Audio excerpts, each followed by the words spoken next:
Satreskrim Polres Badung meringkus seorang pemuda bernama Muhammad Andika lantaran nekat mencuri handphone di warung angkringan One Way Jalan Raya Kusambi, Kerobokan, Kuta Utara.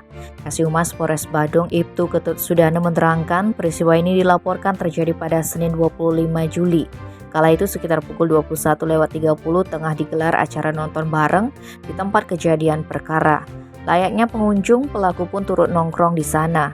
Ketika pengunjung mulai lengah karena terlalu asik menonton, pemuda asal Gresik, Jawa Timur ini langsung beraksi. Dia mengambil 3 handphone dalam tas lempang korban. Menindaklanjuti laporan para pengunjung, Satreskrim Polres Badung segera melakukan penyelidikan dan menghimpun informasi mengenai pelaku yang tinggal di sebuah kos kawasan Jalan Bung Tomo, Denpasar. Saat ditelusuri ke kos, Andika sudah tidak ada, namun diketahui pelaku bekerja di desa Sukedane, Kubu Karangasem. Akhirnya pada Jumat 19 Agustus pelaku diamankan di tempat kerjanya. Saat diinterogasi, Andika mengaku baru pertama kali melakukan pencurian. Rencananya hasil curian akan digunakan untuk memenuhi kebutuhan sehari-hari. Atas perbuatannya, pelaku terancam pidana penjara 5 tahun. Tim Pali Express melaporkan.